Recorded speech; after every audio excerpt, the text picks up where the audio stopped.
ఈరోజు బైబిల్ మాట, ఎల్లప్పుడూ ప్రభువునందు ఆనందించుడి, మరలా చెప్పుదును ఆనందించుడి, మీ సహనమును సకల జనులకు తెలియబడనియుడి.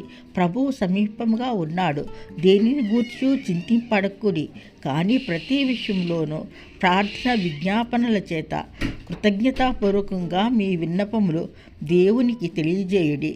అప్పుడు సమస్త జ్ఞానమునకు మించిన దేవుని సమాధానం క్రీస్తు వలన మీ హృదయములకును మీ తలంపులకు కావలియుండును. సహోదరులారా, ఏ యోగ్యత అయినను మెప్పైనను ఉండిన ఎడల, ఏవి సత్యమైనవో, ఏవి మాన్యమైనవో, ఏవి న్యాయమైనవో, ఏవి పవిత్రమైనవో, ఏవి రమ్యమైనవో, ఏవి ఖ్యాతిగలవో వాటి మీద ధ్యానముంచుకోండి. మరియు మీరు నా వలన ఏమి నేర్చుకుని అంగీకరించితిరో, నా ఇందున్నట్టుగా ఏవి వింటరో, ఏవి చూచితిరో అట్టి వాటిని చేయుడి. అప్పుడు సమాధానకర్తయగు దేవుడు మీకు తోడై ఉండును.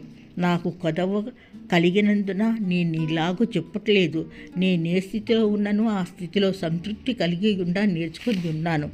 దీనస్థితిలో ఎరుగుదును, సంపన్న స్థితిలో ఎరుగుదును.